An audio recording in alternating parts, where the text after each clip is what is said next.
So we don't know what's going to happen, and randomness will play a big role in what happens. And randomness is, by definition, unpredictable.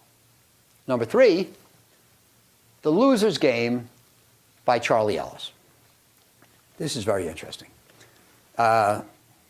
Anybody here know the name of the company TRW? Few people. TRW used to be a big conglomerate, and now it's known primarily for credit scores. And there was a guy named Cy Ramo. He was the R. It was Thompson, Ramo, Woolridge, and he was the R in TRW, and very smart. And Cy Ramo wrote a book, and it was about winning at tennis. Who here plays tennis? Okay, this is good, because as I go around the world now, very few people play tennis anymore.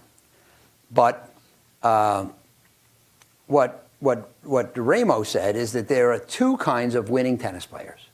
If you look at Pete Sampras or Nadal or Djokovic, how do they win? The winning champion tennis player wins by hitting winning shots. He hits shots that the opponent can't return. They're either so well placed or so strategic or so fast and hard that the opponent can't return them.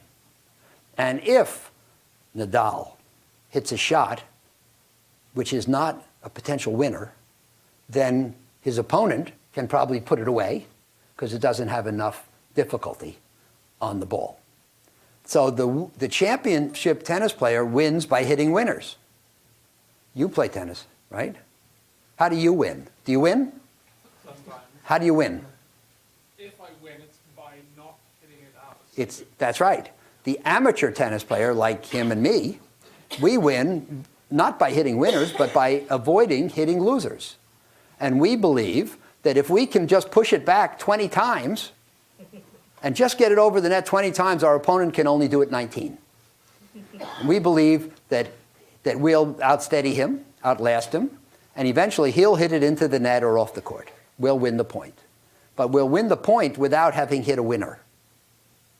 So there are obviously 2 styles of tennis. And so the same is true for investing. And so Charlie Ellis wrote an article called The Loser's Game.